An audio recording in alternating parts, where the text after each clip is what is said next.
The Fantasy Ruckers are back, and there's a whole lot to get caught up on in the world of fantasy Major League Rugby after our Thanksgiving break. And who better to help us out than the brains behind the best rugby newsletter there is, Rugby Morning's John Fitzpatrick. The Fantasy Ruckers show starts right now. Where rugby and the world of fantasy sports collide. Welcome to the Fantasy Ruckers Show, bringing fantasy rugby to the masses, talking all things rugby from the MLR to leagues around the world. We're on top of it. Headphones on, pads off. This is the Fantasy Ruckers Show. Now, here are your hosts, Ryan Yee, Matt Yee, and Devin Vanderpool.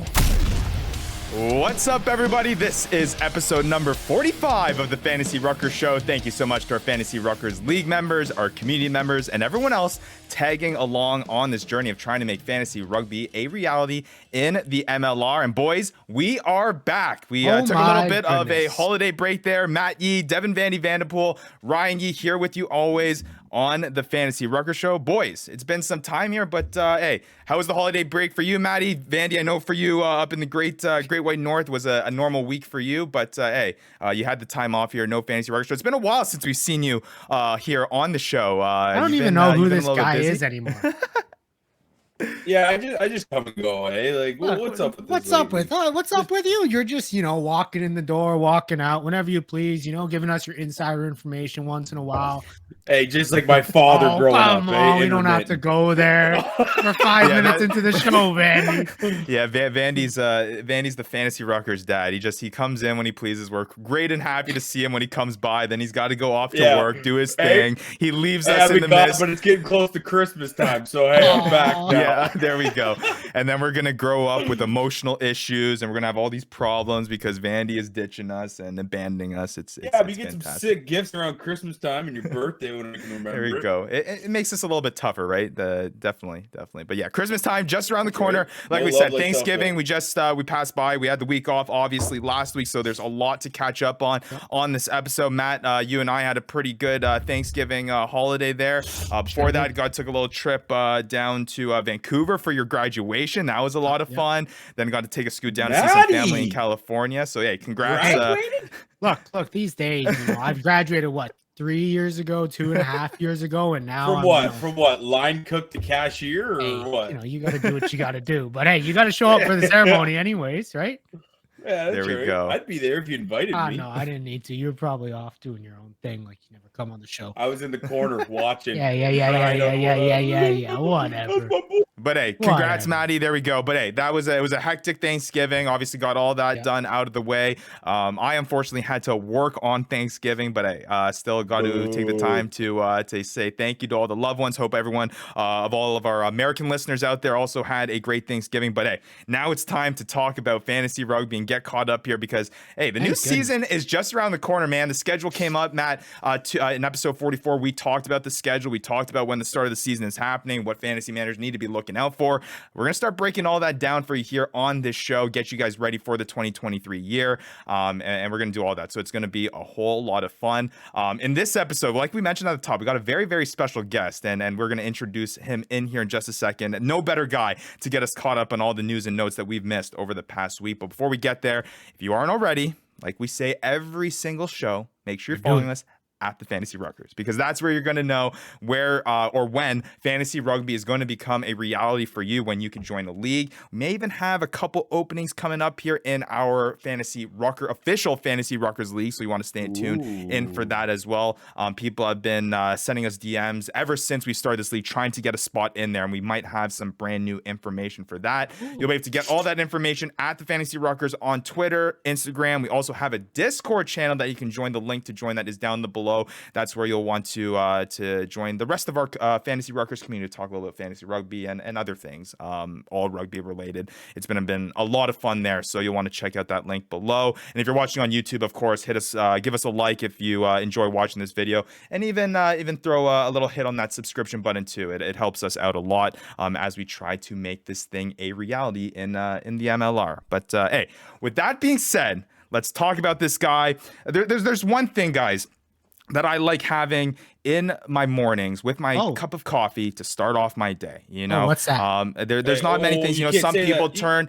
Some people turn to the morning sports, some people turn to the newspaper, but there is one particular thing that I have subscribed to about a year and a half ago that I've never looked back since. I get all my rugby knowledge there from the morning. It's a little thing called Rugby Morning, and that was started by a man, the brains behind it all, John Fitzpatrick. John, thank you for joining the show, dude. Appreciate it, man. Like I said, I've been using your emails every single morning to stay on top of everything rugby related this whole entire off season, because it's felt like it's been an absolute a flurry of an off season, especially in the MLR. And your morning emails is a large part of how we're able to keep up with all that. With that being said, John, how's it going, man? It's been a while. I think the last time we brought you on the show was ahead of the MLR draft, and we had discussion there. So a long time since then. But man, how have you been doing? How was Thanksgiving? You know, enjoying everything. Enjoying the fantasy rugby talk so far. Absolutely, guys. Thanks for having me back, and it's good to see everyone again. It's been too long. I've enjoyed all of the episodes. Our boy Maddie with all the jokes, Ryan with all the knowledge. Our boy Vandy coming through, making great rugby points all of a sudden. I'm nervous for this upcoming season, man. I think Vandy might be the sleeper, owner this year. Second last to third last. There we go. Yeah. Started from the bottom. We're still there. Yeah, no, definitely a lot to look forward to when it comes to the 2023 fantasy year. John, obviously, you're going to have a special announcement for us in this little segment here to talk about that upcoming fantasy season for the official Fantasy Ruckers League, which we're all stoked about. It's felt like the offseason has absolutely blown by, so it's definitely just around the corner. But with that being said, and before we get to that, there is a lot to catch up on. And John, we were talking about this before we hopped on here onto the show about how because we took the last week off, there was actually a huge announcement that both Matt, Vandy, and myself missed. And the people out there that's been following the show, that watch the show, that listen to this show regularly, haven't got our initial reactions yet. And obviously the big talk and everything building up over the past few weeks has been the introduction of a brand new team. We're over talking about the teams that have left. No more Giltini's talk, no more Gilgroni's talk. I don't even know what those words are, but now it's all about now it's all about introducing this brand new team that is going to be in the Windy City, and they have given us a name. We didn't have a name when we were breaking it down, Maddie, in episode 44, but we do have a name now, guys, and that name is going to be the Chicago Hounds. And now I guess that's a good way to kick it off here.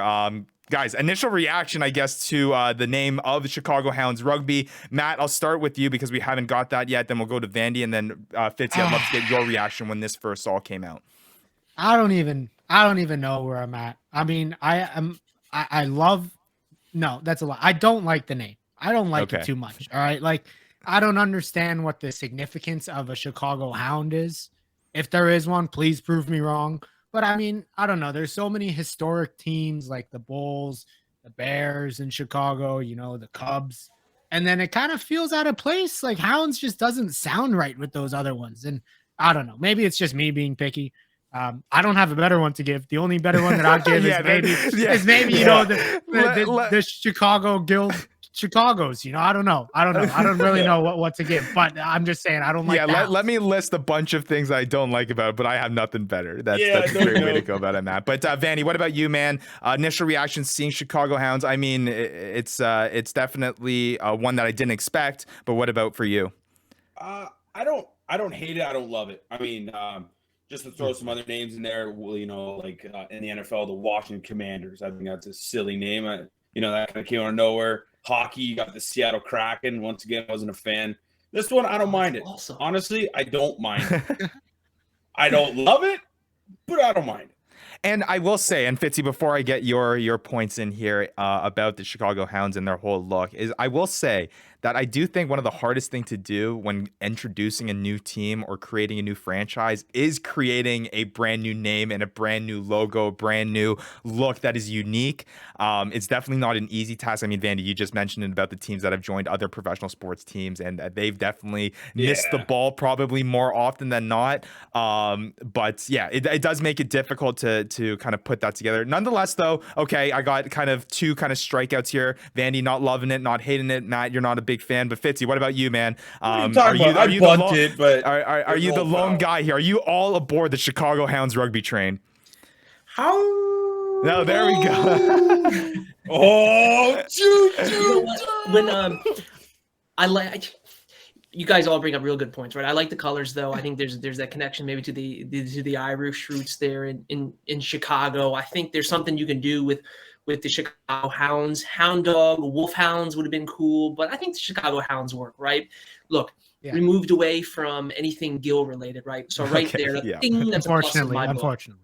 Yeah. Whoa. Oh, dang. Oh, you don't like Mr. Gill? He didn't sponsor us. All I asked was a beer sponsor. He couldn't do that. Look, right? there's no Gill, whatever. Although I feel bad. He couldn't, Vandy. He couldn't fit that in before he went bankrupt, man. We couldn't get that sponsor in there. Sorry, dude. True. That is true. Hey, Fitzy, though, you bring up a good point about the colors. There's way too many red and black teams in this league. Way too many. There's two of them, and that's too much. Too many red and black teams. I'm glad that they went with something that nobody else has.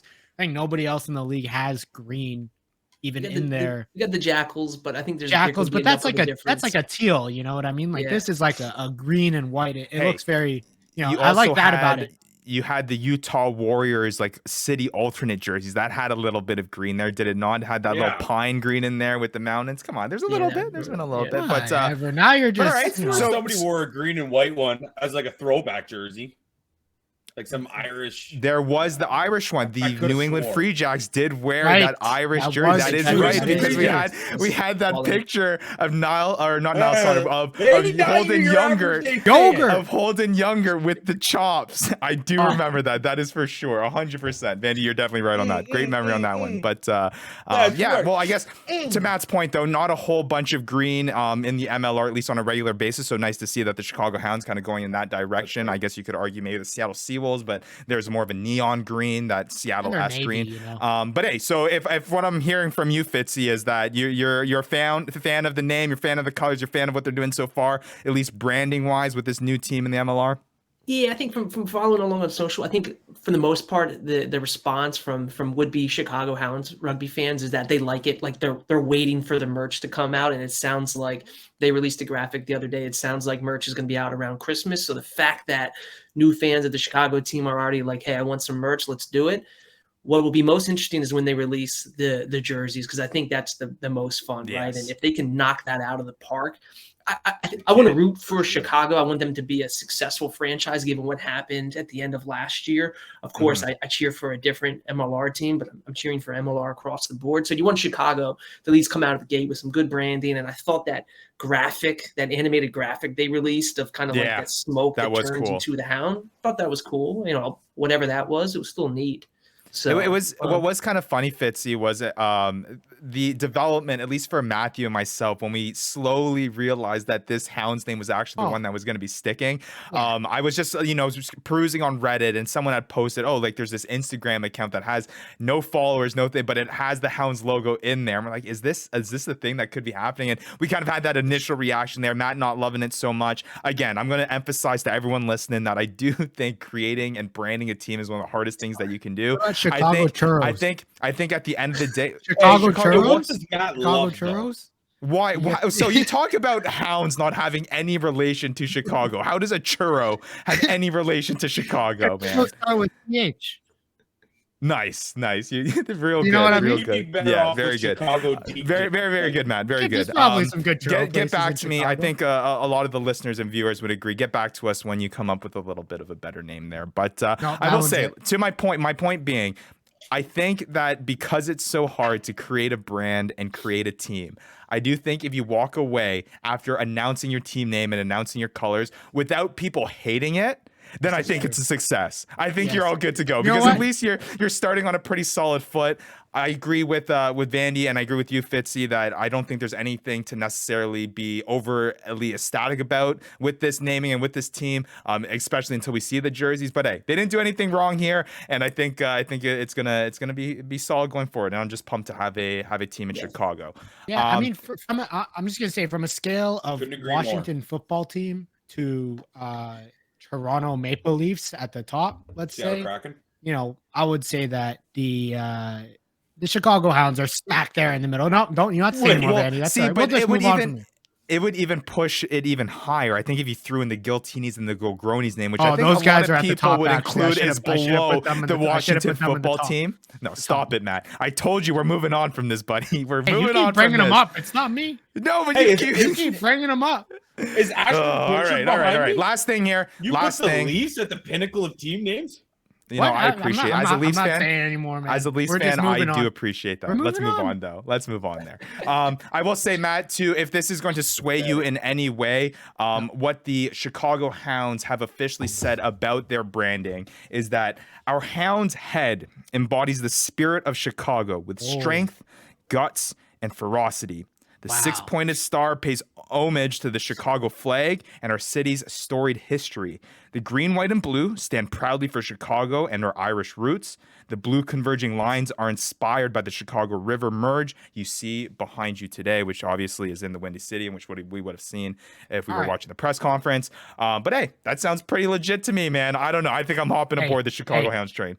Yeah, that line right there, because of the meaning behind the logo. I like a good meaning behind the logo. I'm going, oh. Yeah, there we go. Strength, guts, and ferocity. Let's get one more for the boys. Let's do one. Yeah. Oh, there we go. All right, we're all aboard the Hounds train. That's it. Vandy's not having any of it. That's all right. It's all about the Utah Warriors. Warriors don't even make a corner. If you're the Dallas Jackals, though, are you like, yo, you guys are stealing our Howl theme here? We're the pack here. True. Look, the Jackals need to figure out their was own more of a thing with line the than Saber Howl. Cats. They've got their own, they've got the same. They got the same mascot, same guy.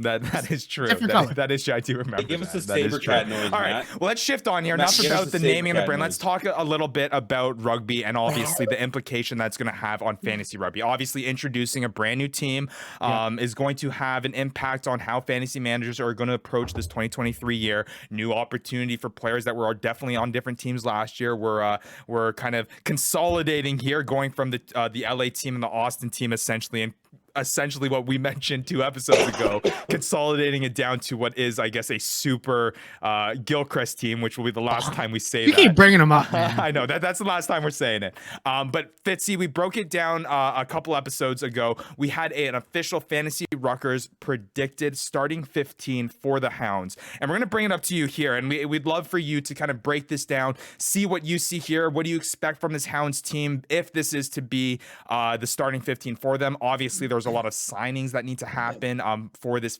starting lineup to happen. Bryce Campbell has already confirmed that he is signing, I believe, with the Dallas Jackals too. He was there at that opening press conference there with head coach Sam Harris. They'll be moving over to the Chicago Hounds together. But hey, Fitzy, kind of your initial reactions here to the 15 here as I bring it up on the screen. Lerome White at number 1, Hugh Roach at the hooker position, Charlie Abel at number 3, Luke White and Cameron Dodson at the 4-5 position to line up the back row. Luke Beauchamp, McLean Jones, Nathan Dunhote, and then at the 9 position, which Matthew and I agreed is probably the most lackluster position here for the Chicago Hounds at this point.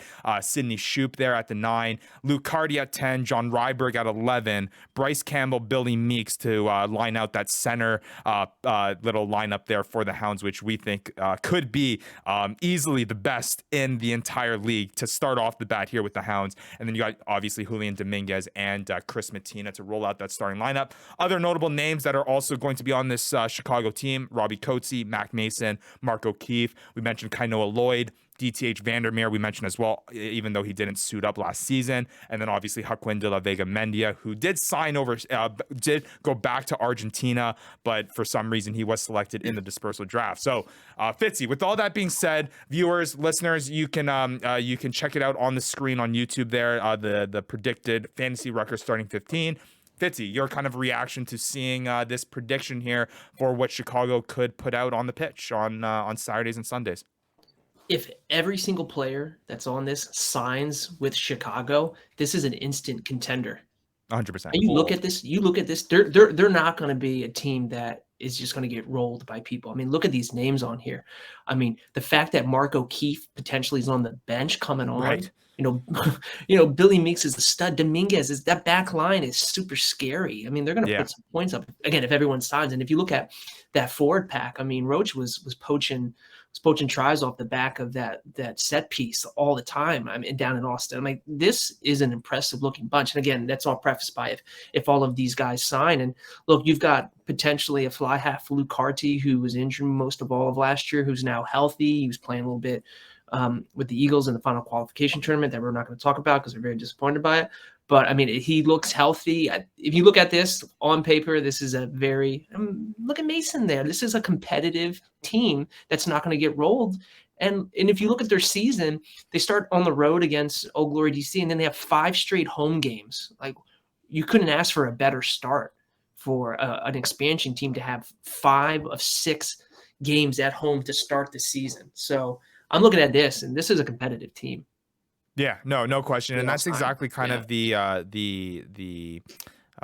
conclusion that Matt and I kind of got led to, at least last episode when we brought this up. Absolutely incredible seeing some of the names that are on these, because these are staple names that you would see on any other squad. And at least from a fantasy perspective, kind of shifting it to that fantasy conversation, these are guys that were very, very relevant. I mean, you're talking about guys that were picked really high. Julian Dominguez, a guy that was tearing it up at the start of last season. I believe Wes had him on Bing Bong Theory last year and did him wonders to start off the fantasy year. You can see there, at least according to our updated MLR fantasy stats using tackles, breakdown, steals, and carry meters. I mean, 141.7 points for Dominguez. You check out that center line, 145.2 for Bryce Campbell, and 244.5 for Billy Meeks. It's kind of so scary. So scary. You bring up such a good point. Like, the fact that Mark O'Keefe is coming off the bench for a potential lineup is just silly. Like, that is so silly. Those are like, I would say that those 3 guys are up there in, like,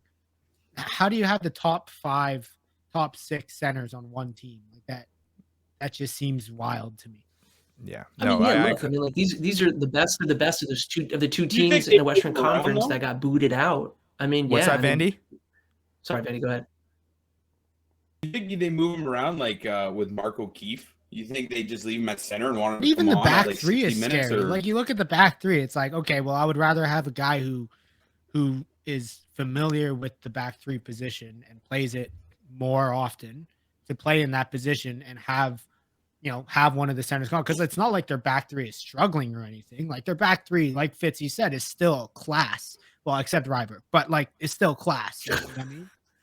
Yeah. Oh, come on. Come on. You got to give Ryber. The Ryber. The quadricep with eyeballs. He's the quadricep with he's eyeballs. He's a missed tackle with eyeballs. He's going to be the MLR comeback player of the year this year. And he's going to be on my team. He's going to run all over. Hey, good luck. Ask Vandy that same thing, because I'm pretty sure Vandy went into last year's draft with the same determination that he was going to get John Ryber. Yeah, but he was going to do that. I don't know if that... this guy. And where did I finish? Last place because of him. It was 3D chess that Vandy was playing. But yeah, no, makes complete makes complete sense there, Fitzy, though, what you're saying. Some of these names, like I mentioned, is just absolutely incredible, especially from a fantasy perspective. These guys that are all guys that contributed last year, will be interesting to see how they do that on a new team, whether or not shifting off of a team like the LA Guiltinis, like the Austin Eagle Groanies, who obviously had really, really formidable sides. Does the shift to this brand new team hurt their fantasy value? You could argue that it would in usual circumstances, but you're essentially surrounding them with the best of the best players from both of those teams. So in that case, you're really, apples and oranges here. I think it's just going to come down to whether or not the system that they're going to try to play in Chicago is one that is going to be fantasy relevant, because that's usually a big question. If you look at Sam Harris's team from last year, right, the Austin Gill Groanies and the LA Guillotines were 2 of the highest scoring teams in the league last year. True. I have a feeling Sam Harris is going to potentially try and replicate what he did down in Austin. And if you look at the players on this list from a fantasy perspective, I mean, we're absolutely drafting guys from the Chicago Hounds without question. And absolutely. one or two of these guys may be first rounders. Yeah, no question at all. Yeah, so many names on that list that you can pick off. Vandy, we didn't. Obviously, you've been away for a while. The mystery man doing his mystery man things. So we haven't yet got your reaction on this predicted Fantasy Austin Ruckers Powers. 15. But at least from your perspective, so a guy with the notion of brand new guys going to a brand new team and just looking at it through a fantasy lens, Vandy. When you think about guys moving to new situations, how much are you weighing out kind of just the talent that you saw last season, and how they were able to perform on a completely new squad, and how much trust are you putting into that name, even though they find themselves in a brand new environment, as a guy that's been and seen that in other fantasy sports? I would say a lot of it, at least in my perspective, comes down to coaching. You can throw a bunch of great players together, but if you don't have a great coach, you never get great results. I mean, two examples I can just pull from the NFL would be Tom Brady going to the Bucs, wins a Super Bowl, and then you have Matt Ryan going to the Colts this year, and he got benched and replaced for a bit. Right. So you kind of have two different outcomes here, but I think it ultimately comes down to coaching, and it's an intangible thing. It's how much do you gel. So I guess from a team sport. So if you can't gel. Right. So I guess from a fantasy manager, right? Let's say you get two guys at your spot. You're sitting at that 2023 fantasy MLR draft, and you have a guy that's at the Chicago Hounds. Let's say two guys that are of equal value, equal rankings, but you have one guy that's on the Chicago Hounds where you haven't seen yet, and a guy that's a little bit, I guess, more certain, but on a team that you know what's going to happen in terms of might be a little bit, further down the skill level, but at least you know that he's in the same spot that he was last year. Is that worrying you? Are you passing up on Chicago Hounds guys because there is that level of uncertainty, or you buying into that skill and you're confident in the coaching job of Sam Harris and what you've seen with the Gilgronis? Because that's a good point, Fitzy, for your end. I didn't really think of that, right? Look at how Sam Harris coached the Gilgronis, because that's exactly what we're going to see shifting over to the Chicago Hounds. I'm going to bet that's going to happen. So, Vandy, with that in mind, is that something you're going to still have a lot of confidence in with sticking with some of those guys? Sure, but I like to play generally my first couple picks a little bit safer. Like, I don't know if I'd go for a home.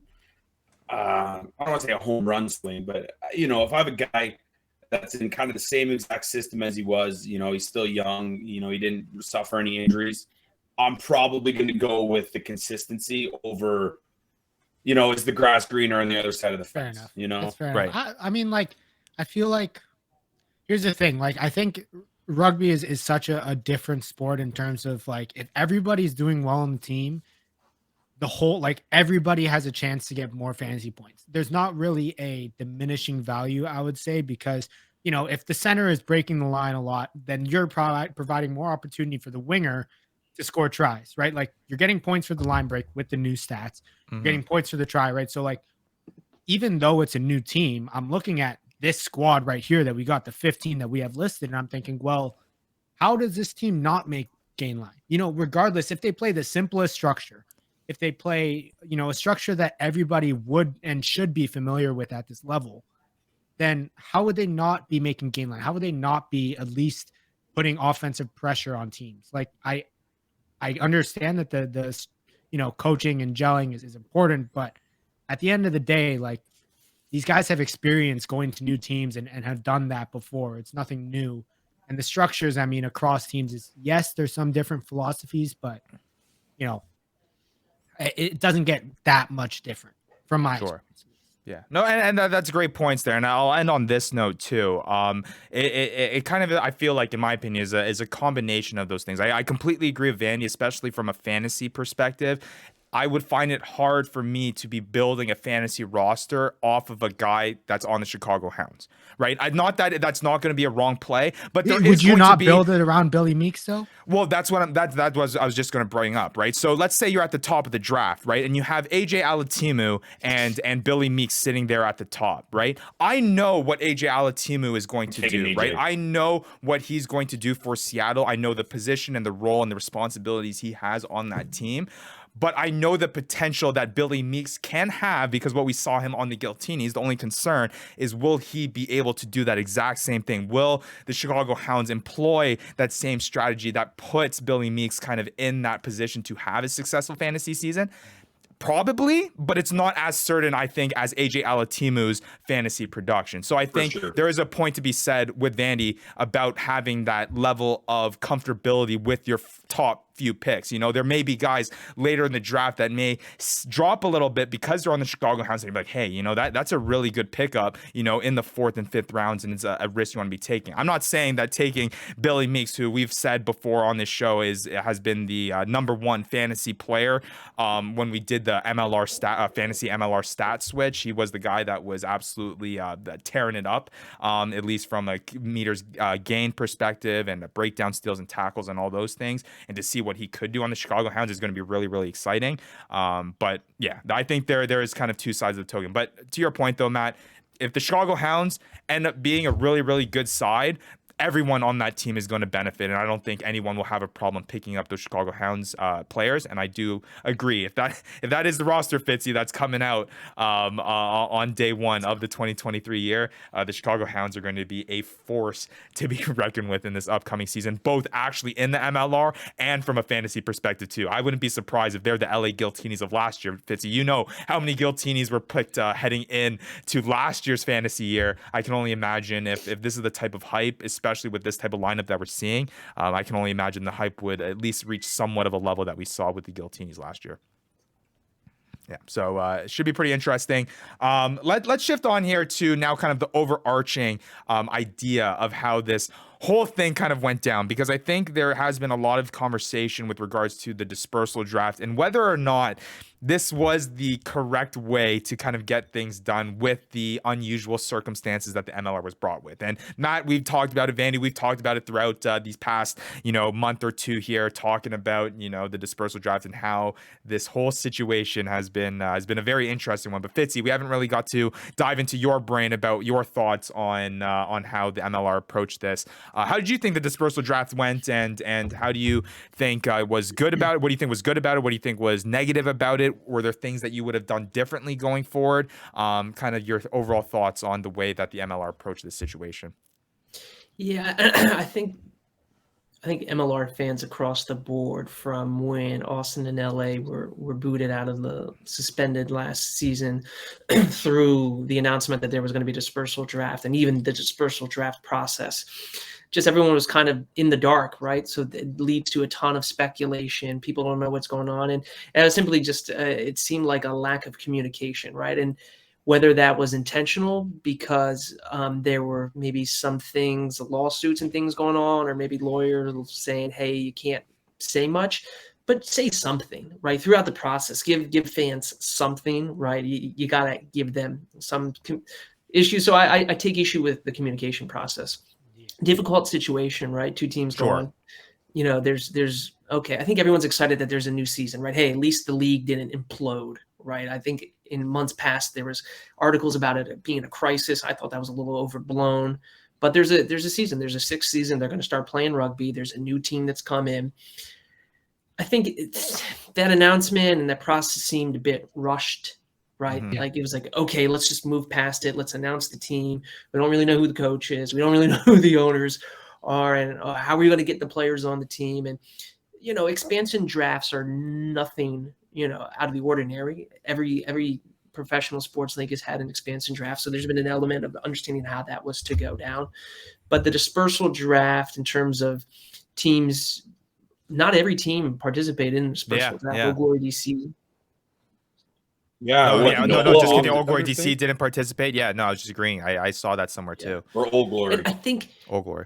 Hearing what I think what really set people off was when the U.S. Rugby Players Association, you guys talked about it in the last couple episodes.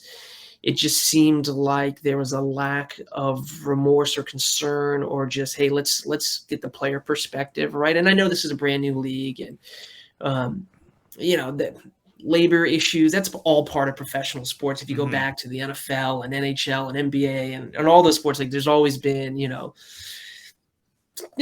player management, that's always going to come up. Right? I mean, that's how leagues grow, right? That's how you end up getting to, where the NFL is today, where the NBA is today, where the MLB is today, is through these negotiations and through these trials and tribulations, is how you're going to create a league that is one that has a foundation that is strong, that will, stand up to challenges like these that are obviously unforeseen. But yeah, I agree with you, Fitzy.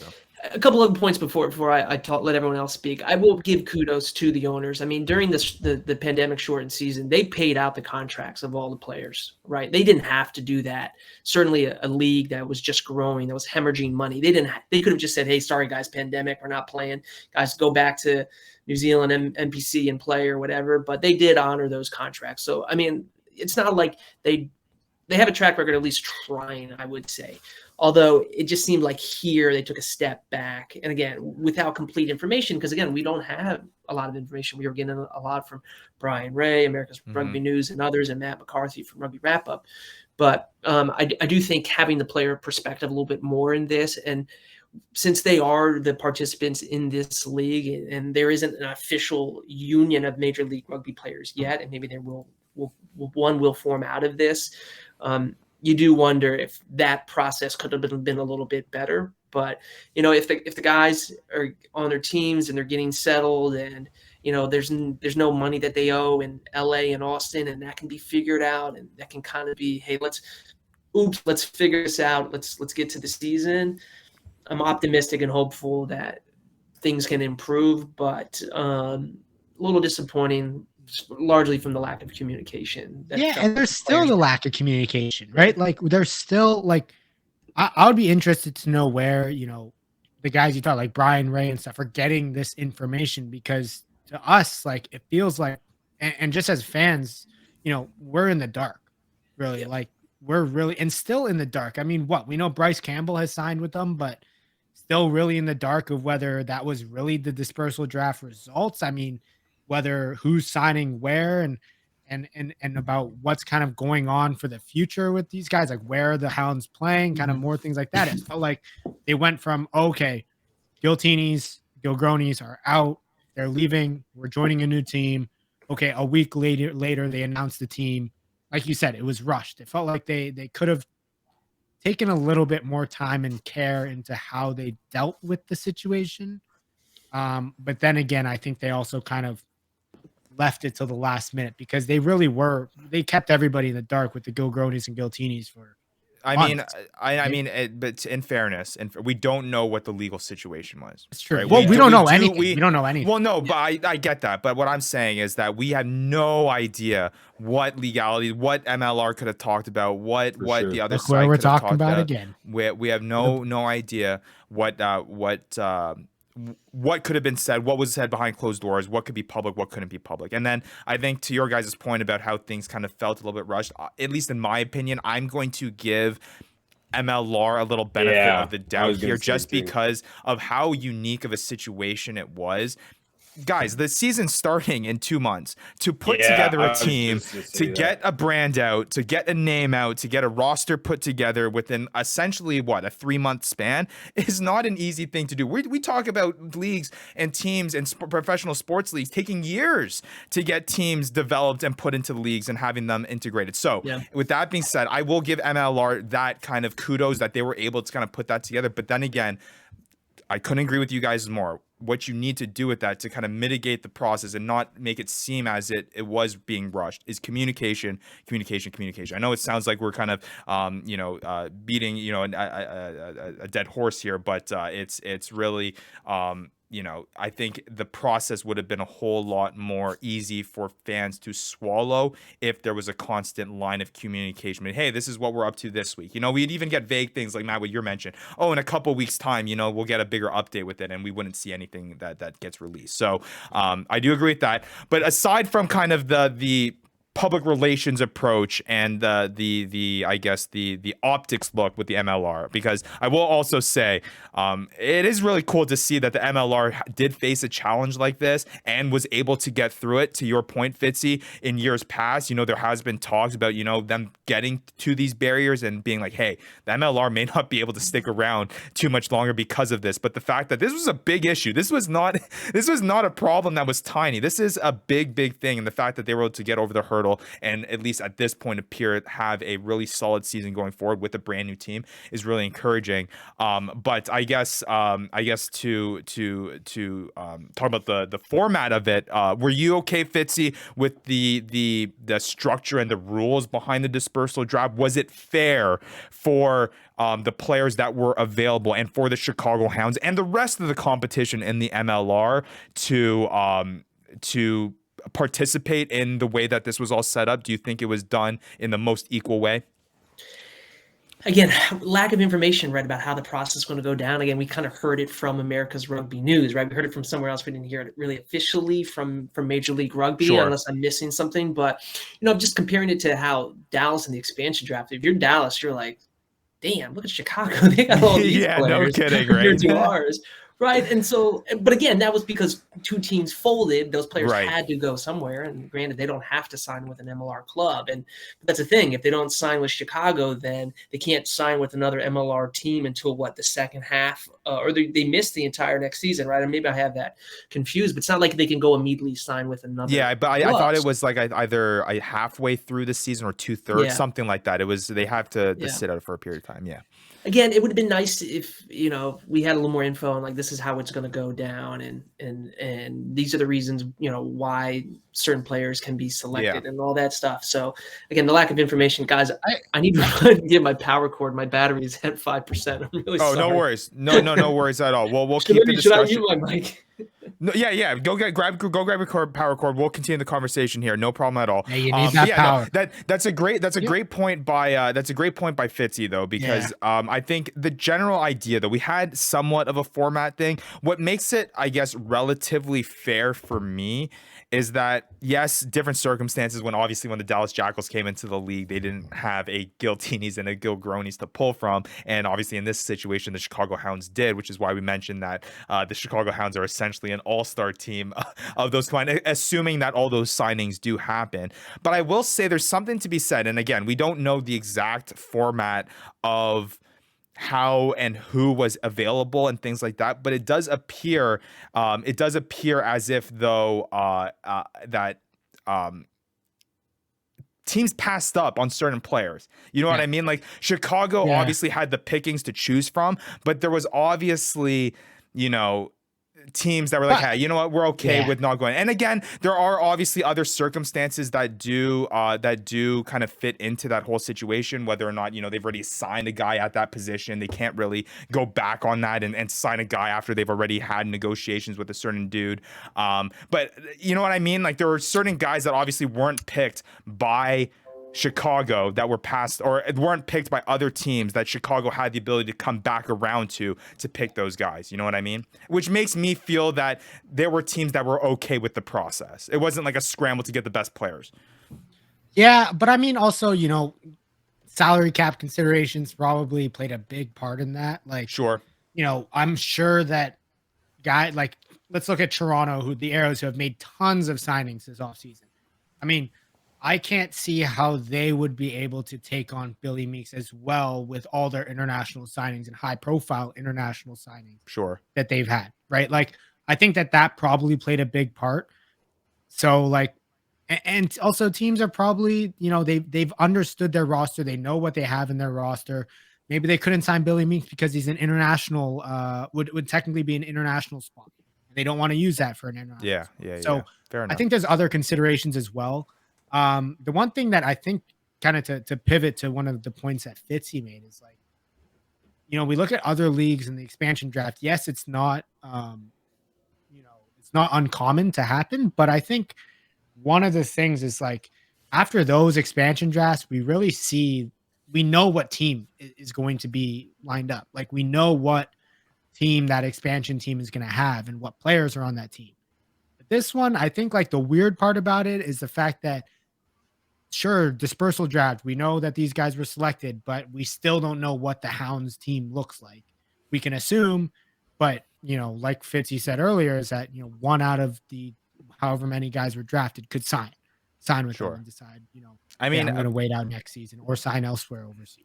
I guess so. And I mean, at the end of the day, is there a fairer way to do it? I'm not too sure. I was going to say, it's a tough position. Yeah. Exactly. And I think to kind of Matthew's point and kind of funnily hear how he's saying he lists out all the names or how the Hounds are a bad name, and he has no advice on whether or not what name they should change. Kind of similar situation here where obviously I don't know what a better way would be to go about. I'm not a fan of the way that this process played out.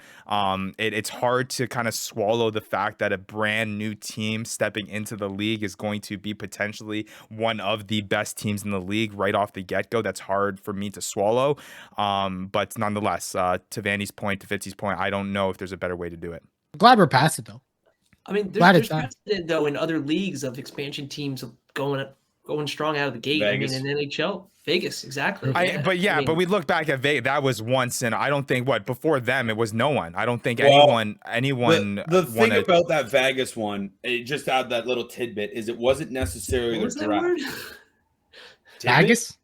Vegas. It was the Vegas. Vegas. That's how they say it in Wilsonburg. That's how we say it in Canada. Yeah, E's are A's. Yeah. But no, the thing about that, it wasn't necessarily the draft. It's what they were able to do with the players. So they actually extorted some GMs. So they said, "Hey, Ryan, I won't take this player if you give me a second and this player." Yeah. And they went, damn it. Okay. All right. Yeah. So obviously different formats, different situations, but again, I don't think that's a typical thing, and it's something that could happen. You had two mega teams disperse at once. Right, exactly. Right. And it's all timing, right? It's all timing, right? It just happened that this was a situation, a completely different situation than what Fitzy mentioned with the Dallas Jackals. Teams blow up. Right. There has been no sport to draw this out of. This is the first. So at the end of the day, if this is the outcome, I don't think it was that bad. And you know what, Ryan? I'm going to put a bow on this. I'm putting a bow on it. I'm just excited to see the Hounds play. Oh, well, I'm excited to get an MLR season, but I'm extra excited to see what the team that the Hounds are going to put on the field, what they look like, what the jerseys look like. Matt, 3 years down the road, is going to be looking this camera in the face and going, "Oh, I love the Hounds. Oh, I no. Number one fan. The Hounds is the best name ever. What are you guys talking about? I didn't say anything about that. Churros. What are you talking about? Chicago churros. I had no idea. That's a team I do think that's a good way to finish it. Again, I don't know if there was a better way to do it. Again, kudos to the MLR for handling what is a very, very unique situation, to Vanny's point, and I don't think anything like this has ever happened in any sport, at least from a professional level in North America. And I think if we're able to get to this side of it, have a team, we have even number of teams, which I know is not a big deal for a lot of people, but for me, having an even number is huge. Just the thought of that, like when the NHL had 31 teams for the longest time there, it irritated me in the most unrealistic way. Like it just doesn't make any sense. But having 12 teams is going to look solid. Having an even East, having an even West is going to be sweet. And it should be pretty solid moving forward. And now we just really, all the politics are out of the way now, guys. It's all about rugby, looking ahead to the 2023 year. We got the teams in place. We're going to talk about it here. Some teams are starting to now release their rosters, which now fantasy managers can go in there and start picking out and choosing what guys they may be eyeing on certain squads, which will be interesting. So yeah, it's going to be an exciting time here as we move forward, just talking about the players on the pitch and the impact and the output that they're going to have from a fantasy perspective. With that being said, and talking about the 2023 fantasy season, we got a whole bunch of stats to talk about in terms of getting Fitzy's reaction. Fitzy, I know that you listen to the podcast and you've heard us break down some of these stats that we may be adding to this 2023 year. But I think you do have a big announcement though when it comes to the Fantasy Ruckers League in the 2023 year. Absolutely. So I want my name on that jersey that's right behind this one right here, right? That jersey right there. I have unfinished business. I want to, much like they do after winning major championships, I want to wear that jersey, and I want pictures of me getting hammered all over Washington, D.C., jumping into fountains, jumping into the Potomac River, dry humping the Washington Monument, whatever. I want my name on that jersey. So I'm coming back. I've got unfinished business. I made the playoffs last year, and I got booted out. I had one of the highest scoring teams last year. I was one team to do multiple 50-point games, and then I put up a nothing burger in the playoffs. Oh, I love this. Unfinished business. All right. There we go. So do we have it? The official return of Rugby Morning to the 2023 Fantasy Ruckers League. Is that the case? 100% baby. Let's go. We're rolling. We're playing. There we go. Fantasy Rugby Morning coming back to the Fantasy Ruckers League. The 2023 season is ahead of us. So yeah, that's awesome to hear, Fitzy. We're super excited. Obviously, last season was really, really exciting for us being in our inaugural year and trying it out for the first time. I'd say it was a pretty decent success, and we're really excited to see how much further it's going to grow in this 2023 year, and to have you a part of it is going to be a lot of fun, because you're a big piece of the growth that it's made up to this point. We've been doing this for 45 episodes, guys, about almost a year now, which is pretty crazy. And Fitzy, you've been a big part of that. You and your brainchild, Rugby Morning, has been a super big part of that. So we're pumped to have you back. Now, with that being said, you've obviously, like we mentioned, listened to the podcast, listened to shows of us breaking down some of these stats, and let's get your reaction to them, because you're the first league member that has officially. I shouldn't leave Steven out of this. For all of you listening, Steven's another league member. He had a pretty good announcement on our Discord channel, which was pretty cool. And I shouldn't say he was the first. I shouldn't say Fitzy was the first one, but he's the first one on this show, at least to make it clear that he's making a return. So with that being said, now that you know that you'll be coming in 2023. You've heard about the perspective of these new stats coming in, how it possibly and most likely is going to change the complete strategy, head over heels here, turn it on its head when it comes to how to approach the fantasy MLR kind of system and format. When you hear the thought of adding breakdown steals, adding tackles, adding meters gained for a lot of these big time ball carriers, what is your reaction to that? Are you excited? Are you nervous? Are there certain players that you're now looking out for? Kind of give me your whole overall thoughts about all that kind of stuff now being baked into the fantasy MLR world. Yeah, I'm super excited for it, for a variety of reasons, right? I think last year was a really good first year, right, of just trying to compile the stats. Like, okay, what are the stats that we're going to use to put fantasy rugby on the map in this format, right? So kudos to you, Ryan, for hand scoring all of that, and I hope you've got some help for this year. I'll volunteer Vandy to help with that. But there's a couple of points. One, I think this draft is going to be very fascinating, right? Because we had an entire year now to actually look back and be better informed with our draft decisions. So I think that the teams are going to be far more competitive. I'm just throwing out a hunch there, because I don't think there's going to be one, unless someone drafts super well, really well, and maybe they dive into the numbers. But I don't think we're going to have like these outliers where someone's like extremely dominant and then someone's like Maddie, right? Like I think there's going to be more. I was going to say, are you speaking too soon over there? Because you never know.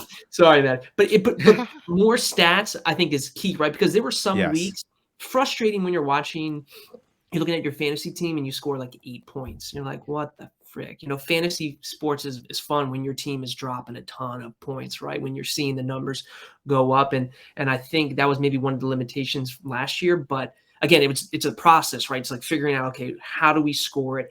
How much are we going to award for meters gained? How much are we going to award for tackles? Because I think that changes a lot of things. Now, all of a sudden, these defensive players, maybe more of these back row guys are going to get more of a consideration.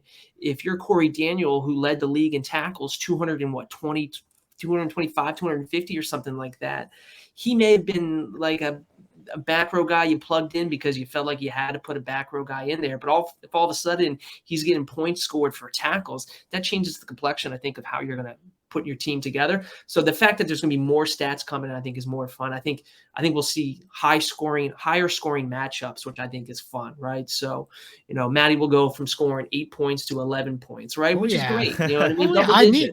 I love getting over 10 points. That's what I strive for. That's what we love on this team. How many times did it happen? You probably count. Oh, on I'm hand. excited for it. Yeah, I think it's Yeah. gonna be fun having more stats in there. So Yeah, that'd be sweet. And You know, I know I Matt, think- I know Matt, yeah. Vandy, you guys like we got your We already reaction talked episodes about prior, this, but but I think Fitzy. I just want to quickly bring up Fitzy. You bring up a great point. If they're like, I didn't really think of this yet, but like, you know that feeling when you watch a game, you see a guy on your team, and you see him play really well. But last year, you know, if they didn't score a try, they got 1 point for you, or Yeah, you know, a low number of points. But you know, if we get new stats and if we get the stats that we're talking about, right, it's like, oh, we can see a guy play well, and we can say, yep, this guy's going to translate onto my fantasy team. yeah. Well, that's it when works you know you're out. in the right direction when Exactly. you're watching it and it's seeing it on the scorecard. And which is Right. what we talked about, right? Like we've already talked about in past episodes. Like, hey, where we want to get to is guys that we think are playing well should be reflected in fantasy scores as well. yeah. And I mean, to Vandy's point, or to kind of highlight maybe what like Vandy has to watching it as a brand new fan and things like that. I think it'll be interesting because Vandy, you watched the game in a certain way last season. Obviously, that game was kind of skewed through the lens of our fantasy league. So when you're watching these games, you're really just kind of approaching it in the rules and the framework in which we provided you through this Fantasy Ruckers league. So last season, it was really all about, you know, scoring tries. Oh crap. Like I don't care that guy busted out for an 80-meter run because he didn't end up scoring at the end. So you're like, okay, that doesn't matter. So as a new fan and someone who hasn't watched rugby before heading into last season, that kind of, I guess, shaped the way that you watched rugby. Now, I'm interested to see, for you at least, and you can speak on this and whether or not that you think this will be the case, is now that we're introducing these stats and now you're watching out for these other things, you're like, oh crap, like now I'm looking at breakdown steals when I wasn't watching that before. I'm interested to see how that is going to shape kind of how you now understand the game and are able to even learn more than what you did last year, because there's more, I guess, things on the line and things that you'll be watching out for because they're now in the fantasy world, if that makes sense. Yeah, I would say exactly that. The more in-depth it is, the more in-depth you can get with it. I mean, you're right. We're a little bit of, maybe there's a lot of midfield play. You might pull out the cell phone, check Reddit real quick, maybe watch too many YouTube shorts, something like that. Now, with all this going on, it'll be like football where you're not just watching, you know, I guess, how do I put that? You're not just watching when the team is like you're not just in the watching 22 just the red right? zone. You're like, okay, Yeah. this is awesome, man. Like I'm getting points here, you know, for everything. If I'm witnessing something awesome on the field, it's gonna progress for your points. I mean, it's that literal. It's that awesome. It's gonna be that great. And a little pitch to the MLR. Right? And that just means if we got more of that, that means eyes are staying glued to the TV screens even longer, which means that more people are watching MLR, whether it's through a fantasy rugby lens or whether it's just because you're a fan watching because you love MLR rugby. When you have in-depth sports, it makes you want to watch all the games. I'd be lying if I said sometimes it was just like Utah and then, all right, I got some other stuff to do.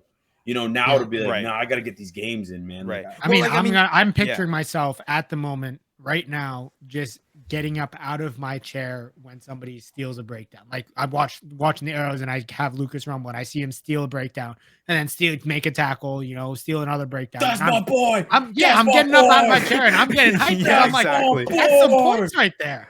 I mean, honestly, like, and you can attest to this, Matt, during our playing days, there were some times, man, when I was more stoked about a breakdown steal while I was playing than I was about a try, because it's you bring your head out of the ground, essentially, out of the abyss. I got it. And you realize what you've just done. And you stand up and you're like, look at me. Everybody come to me. Look at me. Look what I just did. I'm the best. Or it's us cheeky nines, Matt. When we go in there, we get their hands on the ball. We don't even really have it, but we make it look like he's holding on to the ball. And then we get the breakdown holding on penalty. And then we get out of the pile. All the forwards are giving us pats on the backs because we feel good about ourselves. Those are the good days. Now, instead of doing it in real life on the pitch, Matt, you got to do that sitting in front of a TV screen. Yeah, so I'm going to be in front of the TV screen when Michael Smith steals a breakdown. I'm gonna stand like this. Look at me. You know what I mean? Imagining, we'll go give you head pats. There we go. No, I honestly, I couldn't be more excited about it. Again, we're still working on trying to get all that stuff solidified. But if this can be a final thing, if we can have breakdown steals, if we can have meters gained in it, it's going to be a whole lot of fun. I think to your point, Fitzy, it's kind of twofold here. One is that now that we do have, our inaugural season under our belts, to your point about having more and more stats, allows you fantasy managers to make those better educated decisions, especially when it comes draft time. Last year we came out with the Fantasy Ruckers rankings list. You guys were using kind of that, and a lot of that translated towards, successful teams. That's why we had a lot of Guiltini's players selected, within the top, couple rounds in our inaugural draft. This year, we have other stats. We have the meters gained stats. We have the breakdown steal stats. So regardless of whether or not we do shift towards adding these new fantasy MLR stats, I think we're going to know more players that have the potential to be in fantasy scoring opportunities in this upcoming season because we have more numbers involved. So I think it'll be interesting. Yeah, lots of sticky notes for Matt. Fitzy, I'm not sure if you're on the sticky notes train. Apparently that's how John was able to win the inaugural Fantasy Ruckers League. So know about we're supposed to keep it on the DL. Yeah. Even though he said it on the show. But I want to know, a question to the group. And yes. this may be a question leading up to, I'm sure we're gonna have a pre-draft show. But if you had to say right now, who do you think the number 1 overall pick in 2023 with the new stats? With the new stats, who do you think? With the new stats. Okay, that's actually a great segue. That's a great segue. So before you guys answer, I'm gonna throw up here. Fitzy, I'm not sure if you saw it a few episodes ago, but I'm just gonna throw it up quickly here. I got the top 5 for the league in under the new scoring format. I also got the 15-6 range. Hold on, as can well. we have Fitzy guess who's number 1 first?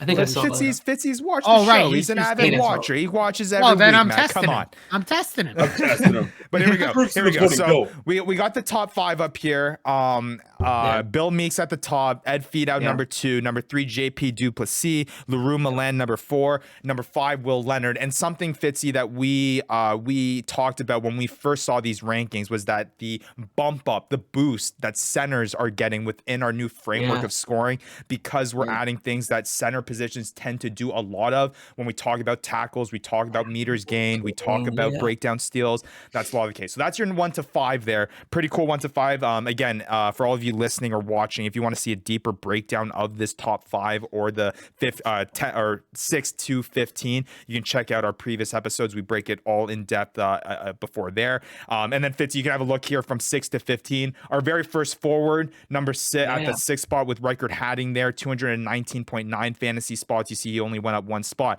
But again, you're seeing some of these centers. Fa'asi Fuatai up 53 spots to 201.2 fantasy points. You see a lot of other familiar names there as well. So with that in mind now that you guys have seen it, you got a little refresher there on the top 15 under the new fantasy rules. Who's going number 1? Matt, I'm going to start with you, man, to put you on the spot. Oh, no, don't put me on the spot. But I am going to go with the old classic. And I think somebody that is, if they sign with Chicago, is somebody that I would be willing to take a shot on, even though we had that conversation earlier about that. I would take a shot on Billy Meeks.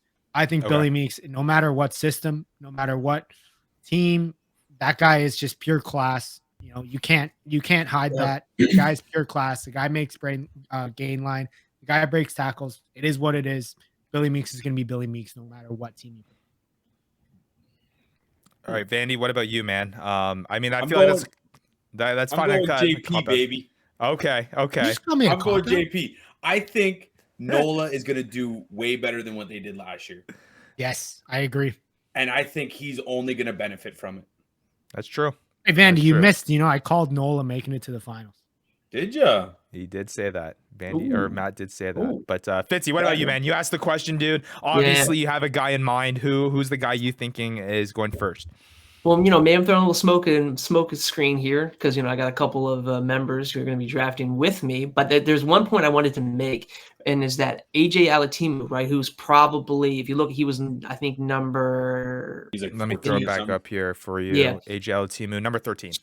Scored a ton of points off the tee, right? And I got a lot of crap last year, and rightfully so. I remember when Maddie's boy, De La Vega Mendia, kicked like 6 penalties in the first week, and I blew my load on him in the first week. Yeah, I dropped like $10, $15 on him, and I didn't really. He had some good weeks, but after that, there were a couple of weeks where he didn't really play and didn't even kick sometimes because Coleman maybe was kicking, but what I noticed there is that, he's 13. He's the highest. Why Joe half? Peterson's number Why 7. half? Joe Peterson's But that was seven. supplemented Joe by a played lot a of lot his of back fullback. three. He played a lot of Yeah. fullback as well, though. Yeah. But yeah, he's the highest lone fly half, like fly half specialist. He's the highest one that was out there, which he was the highest one outside of what's it called, Bodine Waka last season on their new format. Yeah. But you see there, Bodine Waka isn't up in this top 15 list based off of last season, despite him being our top fantasy finisher in the other format. He drops a little bit because he just didn't have the same meters carried, assist that AJ Alatimu has had. But yeah, very interesting that the fly half, which is a position that was so highly valued in our format last season because of that kicking ability and because of the amount that they were handling the ball. So is that what you're alluding to, Fitzy? Is AJ Alatimu still the guy you'd lean with, or is there now a shift here because of this different scoring format? I don't know. And, again, maybe I'm just throwing it out there to throw people off. Maybe a forward like a Reichert Hadding who comes back from his suspension, had a strong season last year. Well, we know maybe why, he's right? the guy you want to target. You want Lance Williams. You already know you want Lance Williams. We I do already like- know. I do like So Lance now Williams. I'm getting it here. Fitzy just asked the question so he could throw in a bunch of hypothetical I names. see his eyes to see looking at the hypothetical names and be screen. like, all right, I'm going to get these guys starting to think before the draft even starts. That's why he actually I came think on it's the going to show be a here. guy who's not even in a league yet, meaning he's a newcomer coming into the league. Think A about rookie? that. Yeah, but how did Polisike work out for you, man? You picked him up pretty early when he was coming into the league. I remember all that hype, and he really didn't do much, at least fantasy-wise, later this season. But He got a couple injuries, but in the first game he came in off the bench, scored a try, and I was like, "Here we go, baby." So is that what you're going with? You got to pick a name. You can't throw the question yeah. and not pick a name. I'll throw It's out a name. Okay. Fly half Old Glory DC, the Argentine sensation Tito Diaz Bonilla teamed up with Danny Tusitala. They were going to put up some points. I'm going with You would actually consider him at the first position. Well, what do you have against Mike DeBoulis? I like him too. I'm very high on him too. If he comes back strong from his ACL injury, and it sounds like he will because they re-signed him potentially. Yeah. Hey, Ryan, you got to do like a list of like notable entries for like not like rookies. Rookies are nice I flyer. feel you. Yeah. Like signings, gotta like come in- notable for There's a because guy. I feel like out of it, and Fitzy, let me know if this is how you felt. It's felt this offseason, man, has been crazy for the MLR, and that's Dude, been every something time that's I been really look, positive. There's so many moves. Right. And that's been something that's been positive for us, at least, when we think about the prospects of the MLR and the growth of the MLR and how it's, sticking around, and it's really being something that is going to be a foundational piece within North American rugby, is the fact that there are a lot of international people that want to come back here and play. And it seems like this offseason has seen a whole flurry of them, which is, again, why it's going to be so interesting as well, because there's going to be guys like that are going to fall into our draft and be like, hey, man, this guy's never played in the MLR. We have no stats when it comes to him in the MLR, but is it a guy that you're willing to choose early in the draft because of his talent? And that's the whole question that we kind of started this show with is, are you going to stay with the dependable first or second, third round type guys, or are you going to take a flyer on a guy that maybe has never played? Well, so Vandy brings up a real good point, right? And there's a great list, and that would be great for the show and a great resource to share. And I love the NPC MLR connection that's taking place. But a guy like Waka, right? So if you're New England, you have to replace a guy like Waka, who from a fantasy perspective was dynamite, right? New England signed Jason Patros from NPC. Now, if he can score even 80% of the points that Waka scored, right? Again, new to MLR. I mean, he's a guy you obviously draft and have on your team. He also knows that he's replacing a guy who was MVP, was a fan favorite in New England. So he has no problem stepping into those shoes. He's a guy you're definitely going to consider drafting, even though he hasn't played in the MLR yet, considering the position and considering the points that Fitzy's throwing up screens. These are good fantasy nuggets, man. He's bringing up looking at the coach. He's bringing up looking at opportunities. Bodine Waka's gone, so look at the replay. Dude, this is what wins you. This is what gets you this jersey right here. And my sticky note. That is the type of thinking that gets your name on this jersey. I'm coming for JJ. I want my name on that jersey. Hey, there we go. Fitzy, you ever been to Canada? Not yet. Come on down for the draft, man. Just come over. Love to. A couple beers. Let's go. A couple pops. We'll talk some notes, and we'll just don't listen to him. He's just gonna boost you up. Your whole Fitzy, team. He's gonna just steal all your picks. That's what he's gonna do. He's just I'd gonna love to booze go to a you Maple up. Leafs game. We'll have some Labatt's Blue. Let's go. Buddy, you're gonna have a banger of a time. No, too. Fitzy, he's just gonna booze you up, man, until you're making poor picks, and then you're gonna be the one that's sitting last next year, not Vandy. Hey, Ryan, you're getting fantasy football flashbacks, dog. Oh my God! All right, we're moving on. We're not bringing fantasy football conversations here because it has been a rough one. But all right, but that's great points though, Fitzy. Again, I think it's going to be really, really interesting for me. We'll end on this note. I will, at least as a non-bias, right? Because I obviously don't have a team in this league. I just commission. So as a non-bias member who's associated with you fools and you crazy bunch, I will remind fantasy managers that often it's not about always picking the guy that is the best on paper. Sometimes it's about the advantage that you're going to get at that particular position. And let me clarify. There may be a Bill Meeks that is sitting at the top of your draft. There may be a JP Duplessis that's sitting on the top of your draft. But maybe, and obviously heading into this season is going to be a little bit different because Reichert Hadding is obviously dealing with the PED suspension. I think he will be ready at the start of the year, I believe. Oh, really? But obviously there's that's hindering over there. But the advantage of having literally the only back row player that is in the top 15 that you're going to put out every week is going to be a significant advantage. Is it worth a first overall pick? I'm not sure. But if you're sitting there at that 5, 6, 7 spot and you're choosing between, a really high powered center position that has been boosted because of this new format, but you have Reichert Hadding there sitting there. It's kind of that, if for all of our fantasy football players out there, it's similar to that tight end conversation. Having that Travis Kelce, having that tight end player at that position is such a big advantage. Sorry, it's just when do you make that transition? When do you shift over from those, top level, I guess, quote unquote, running back guys or top center guys that you see at the top of the draft to guys that are in such a valuable position?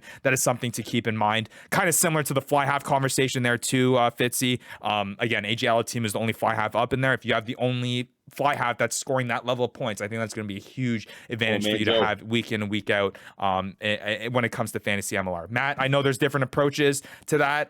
Some guys like picking those best guys. I'm simply just saying, let's take Reichert Hadding's last season with a grain of salt. There's a reason why he was that high up. There's a reason that's just been training with John Jones. Oh, maybe he's been training with the needle in his butt. So I don't know. Maybe he went out partying, hit some snow, and turned out it was laced with something. All right, that's where I'm rolling it in. And I think, all right, you see, No, let's move on. Let's move on here. We are running close to the end of the clock, and we got to wrap up the show quite soon here. But we are a fantasy show here. But there are conversations that we got to have when we have John Fitzpatrick of Rugby Morning on this show. Definitely conversations that we got to have when it comes to the world of rugby. Again, if you're not following already at Rugby Morning, if you're not subscribed already, make sure you go do that. www.rugbymorning.com. Get your email in there. You're going to get the best newsletter every single morning, curated to your inbox, where you're going to get everything that you need to know when it comes to rugby in North America. We got to talk about the situation when it comes to international rugby in North America, and that is both the Canadian senior men's team, the USA rugby men's team, and how that all kind of folds into the development of MLR and ultimately what that means for fantasy rugby. I know Matt has had a pressing question for you, John, that he's been meaning to ask you since that heartbreaking tie with Portugal, a week or so ago. Matt, I'll let you take it away here as being the former Canadian international. Yeah, it's a two-parter. So my first question is, how does it feel to be, even though you worked so much harder, you end up in the exact same spot as Canada, not in the World Cup? That kind of stinks. That must not feel too good. But the second question, Fitzy, it's like, is that a question? No, it was more of just a stab. So the second question here is, I personally think that this is not a great look for the development of the MLR. Like, I think the MLR was posed to develop American rugby. It was posed to develop, I guess, North American rugby and to develop the national team. That's why they have the international spots. That's why you have to sign a number of homegrown players. In your mind, does this kind of look as like a step back in the pathway of the MLR? Like, does it make it seem like the MLR is maybe not doing what it was initially set out to do? Yeah, so I'll answer those questions. your first statement / question is, it's sad because U.S. had 3 cracks at it, right? Yeah. Uruguay, Chile, and Portugal, right? And boom, boom, boom, boom. All 3 of them just like heartbreaking losses, right? In those series. And if you go back to 2019 Rugby World Cup, like the U.S., the men were ranked 12th or 13th at the time, and now they're 22nd. I mean, it seems like all the other countries are catching up and surpassing them, which it's just good for the growth of rugby. And I think it's good for that other South American countries are getting better at rugby. Chile, Uruguay, you name it. I'm skipping a few, right? It's good that outside of just Argentina, there are other countries in this region that are playing and elevating, hopefully, the level of rugby. Yeah, but that also brings me leads into the second question of like, okay, so why is the SLAR seems to be doing so much better at developing homegrown talent versus MLR, right? Like, so I'll answer some of that. I think Chile's team in SLAR was Penarol, right? And that was essentially Chile's national team was a team in SLAR. So they were playing week after week after week together for like an entire year and a half, 2 years. So they were comfortable and familiar. I do think MLR has been good for the development of USA Rugby and Canada as well. And I'll say this because where else are those players going to be able to get together and play high performance, even if they're spread out on different teams? They're at least in shape in a high performance environment, playing rugby. Where else are they going to come together, right? In years past, some were professional overseas, or they're getting together for some camps and kind of playing together. There's no other high performance environment for those players to at least play rugby leading up to it. And the U.S., when they played, and again, it was Kenya, but when they played Kenya in the final qualification tournament, that entire starting 15, I think the entire match day 23 were all MLR players, right? And again, you can say, well, Kenya is an up-and-coming nation. They've still got a ways to go. Their sevens program is better. The men's Eagles on a solely MLR-based team at least put up a pretty solid number against Kenya, defended well, were able to put some attack together, right? So I do think I do think MLR is helping funnel players up to the Eagles. I do think there was probably, there were some issues, right? And whether that's, and this could be a bigger conversation, but, I think there's some changes that need to take place with USA Rugby and also with Canada as well. Yeah, we'll keep it cordial because I know there's a whole conversation that we can have when it comes to the situation of, I guess, international rugby. I guess I'll put in my 2 cents here because I think Matt and I had this conversation a little bit earlier today about kind of it's almost like the chicken and the egg type conversation, right? It's like, is the MLR there? Is its sole purpose really to develop, American and North American players to funnel into the Canadian or U.S. international teams? Yeah. Or is the MLR sole purpose or sole goal, I shouldn't say purpose, but goal as whoever, as they put this league together and try to make it thrive, is it to provide, create a successful league, and through that you're going to have, an area where you can develop rugby? I think, for me at least, that the MLR can be successful without the success of the U.S. national teams and the Canadian national teams. Is the MLR a pathway to develop North American players? Yes. Is it going to be nice to have that pathway for American and Canadian players to play professional rugby on home soil, to continue playing rugby with, fellow Americans or fellow Canadians in that space where they can then, move on to the international team? Yes. But I do also think that there is something to be said about all the international players that are coming to the MLR. I think it's becoming bigger than just North American rugby. I think it's becoming a league that is not only just, recognized within the borders of North America, but it's a league that's now obviously being seen as valuable in lower leagues and lower, division type players from around the world. And that's why they're coming here. And I think if we have that will make up for, I guess, that initial inkling of, oh, you know what, the MLR's here just to develop North American players. No, I think the MLR is here to have good rugby on North American soil, that through that you'll be able to develop some stuff. Two quick notes. One, Major League Rugby and the owners are trying to build a successful business, a startup league, right? Yep. So, and I think a byproduct of the success and growth of MLR will be better players to funnel up to USA Rugby and Canada. Like, I think that will happen. They're trying to build a league, right? And they're trying to get the best teams and make money. The second thing, though, is that I think MLR could do. I agree. I like how there's a lot of international players that are coming over to play in MLR. Ideally, I think over the next few years, I'd love to see that foreign player slot, game day slot, that number drop down a little bit more, meaning you're seeing more American and Canadian players on the match day 23 in the starting 15. So more guys are getting high performance experience, and hopefully that will continue their progression, make them better rugby players for their respective national teams, right? So less of a reliance on foreign players, bringing that slot down a little bit. I do think we need to have some of that talent come into the league to help elevate the league, but eventually at some point start to bring that down so that our Canadian and American brothers can go out there and really start elevating their play for national team play. For sure. I think, and to wrap it up on this, I agree with you, Fitzy, that I think it's a long-term vision that people need to see, or when it comes to MLR's impact on the international level, figuring out what's happening with USA Rugby and Rugby Canada is a whole nother can of worms that we can open up that has nothing to do with the MLR and things like that. But at least when it comes to the MLR, Fitzy, I don't think I could have said it better myself. I think, we need an influx of talent coming in, establish the league, show the rugby world that the MLR is a place where players can come and play high quality rugby.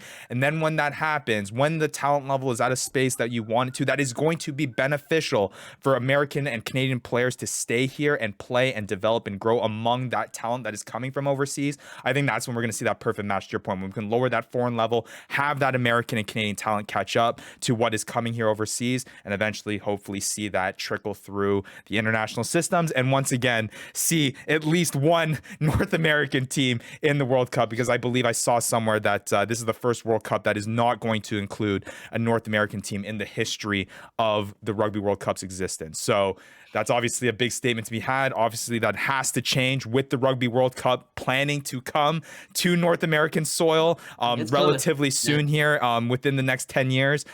So obviously that development is going to need to happen a little bit faster than usual, and the MLR is going to be a big piece of that. But man, hey, Fitzy, really appreciate you coming on, man. We talked about it at the top of the show. We said there's a whole lot that we needed to catch up on. Taking that Thanksgiving break off, I've obviously a great time with the families and stuff, but now it's all about the MLR and all about fantasy MLR, especially going forward. And there wasn't a guy that we'd rather have come back on the show to break down all these news and notes that we need to catch up on. I do want to say lastly here, and give Rugby Morning a nice little plug here. I do got to say that if you aren't already, if you're listening and you're not watching, you can't see it on the screen. Rugby Morning, again, I've said it multiple times throughout this show, is absolutely fantastic, especially for people who are just getting in to rugby within North America, just starting to learn about the MLR and try to get kind of a stranglehold of how things are operating here from a rugby sense in North America.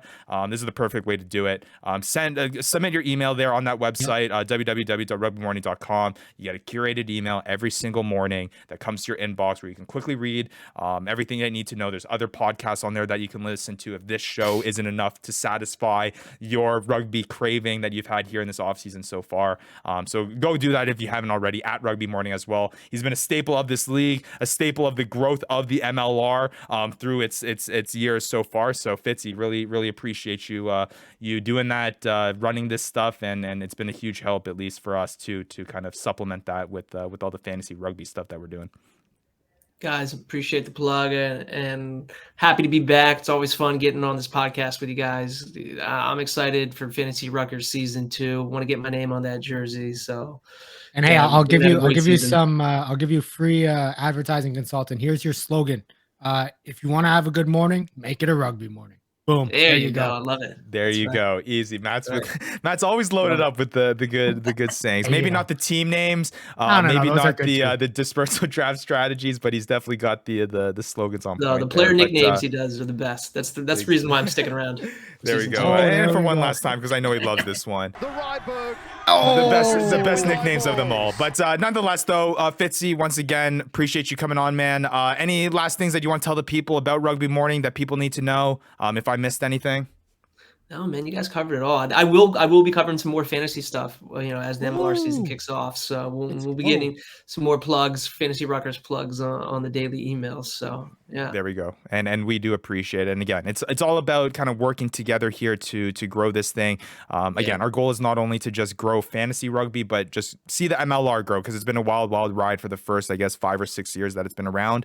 And it's going to be even more fun to see it move forward here with a brand new team in the Chicago Hounds. So with that being said, though, Fitzy, again, appreciate you coming on, dude. Go follow him at Rugby Morning. Go follow that email. Fitzy, I'm sure we'll be in touch soon to talk about the league and how you're gonna end up getting your name, hopefully, eventually, on this Fantasy Ruckers fantasy jersey. But with that being said, man, hey, thank you for joining, dude, and we'll talk to you soon, man. Thanks, guys. See ya. All right, that was again John Fitzpatrick of Rugby Morning. I can't say it enough, guys. Go follow his email. It's a whole bunch of good stuff in there. A nice little curated thing that has everything North American rugby related. He knows so much more about North American rugby than I will ever know about North American rugby. It all starts with watching a little bit more, man. You got to stop watching your Hurricanes, and you got to watch a little bit more of the SLAR. Got to watch a little bit more of what else is there. Oh, you can't call it SLAR. It's SLAR. Okay. SLAR. Right. SLAR and MLR. Okay. All right. Well, there we go.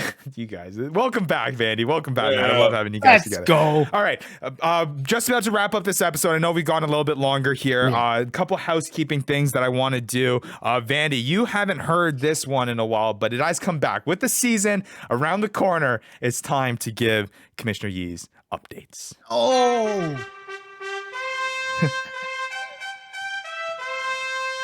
Now Vandy's not going to come back. Yeah, now he's out. Yeah. All right. Commissioner Yee is back. Hear ye. Commissioner Yee is here with our league updates. We started this a couple episodes ago with the start of the fantasy season just around the corner. It's starting. It's my job, I should say, as commissioner, to start getting things rolling, start organizing things, start reeling these guys in, and starting to figure it out. We already know that Rugby Morning is going to be in the league. We know that Stephen Lowen is going to be in the league. From what I know so far, Matt Yee is still returning, and Devin Vanderpool is still returning as well. And they will be there to at least stir up a little bit of havoc in the league, if not finishing in a respectable position. I think that might be their goals going into this year. But that being said, we said it at the end of last episode, roll call for all of our current Fantasy Ruckers League members. We're just doing a little announcement, making sure that people are committed to doing this next year with us. Inaugural year was a whole lot of fun. So we're just waiting to hear back on a few teams here and seeing if whether or not they will be returning. Again, I've emphasized this to our current league members, and if you're thinking about rejoining, we are trying to stir up a conversation here. We're trying to stir up interaction with the rugby community to really make fantasy rugby a staple of the MLR.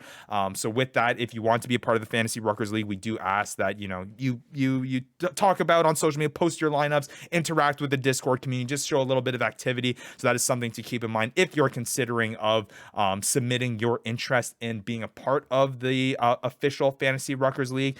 So with that being said, we are waiting on a few more spots to be filled up. If those spots don't get filled up, we will have a select few open spots that are open. So with that being said, we do need people, if you guys are interested, to send a direct message to the Fantasy Ruckers on any of the social media handles at the Fantasy Ruckers on Twitter, Instagram, Discord, wherever is easiest for you, to let us know of your interest. We do have a waiting list set up right now, but if you do send us a message on that, we will then put you in that queue. And as we start to look for those members that will join, we'll be able to kind of siphon through those, or sift through those, I should say, and pick the members that will be the best representation of the very first Fantasy Rugby League in the MLR as we continue to get this going. And hey, if you are one of the lucky few that gets to join, along with Fitzy, you'll be hunting down our fantastic Barbarian Fantasy Ruckers jersey. Get your name on it. John was obviously the winner of our inaugural year, so he has his name on there for the 2022 season. Will be interesting to see who will be on the 2023 year. So with that being said, though, guys, you guys stoked for the 2023 fantasy season? I mean, we now have guys submitting their names. They want to take you down. I've had Fitzy reach out to me. Well, I don't know why they would want to Steven take me. I was already taken down last nothing season. to nobody. What do you, See, yeah, but what do you want that's- from me? I feel like, though, that's something that you sign up for as being one of the show hosts of the Fantasy Rucker Show. You could be at the very bottom heap. Vandy, don't listen to the commissioner. We'll take him down. We'll take him down. You could be the very Don't listen to bottom the commissioner. heap of the fantasy league, but there'll always be a little bit of motivation to beat you guys on Saturdays and Sundays because you guys talk on the show. Commissioner wants to see us lose. No, Don't forget that. Everybody wants to Don't see us forget lose, that. buddy. I told them my Don't forget life. that. All right, well, you know what? That- That's a good way to end the show. I'm glad. Hey, Danny, it's good to have you back, man. We missed you. Hey, it's good to be back, boys. Good to be back. But all right. What do you, Matt, you've been talking about Let's go. missing Let's this wrap it guy up. since Let's the- get out of here. Let's get out of All here. right. For Matt Yee, for Devin Vanderpool, I'm Ryan Yee. We'll be back next week to continue this thing going, continue the journey of fantasy rugby in the MLR, and we can't wait to continue that with you. Again, submit your interest in the Fantasy Ruckers League in May. Maybe you'll be the next one playing fantasy rugby in the MLR. We'll see you guys next week. We miss you, Mr. Gilchrist. You've been listening to the Fantasy Ruckers Show, bringing fantasy rugby to the masses, covering everything rugby from the MLR and beyond. We hope you enjoyed the show. Make sure to like, rate, and review, and be sure to tell all your friends. We'll be back soon, but in the meantime, connect with us on social media at the Fantasy Ruckers. Till next time, this is the Fantasy Ruckers Show, signing off.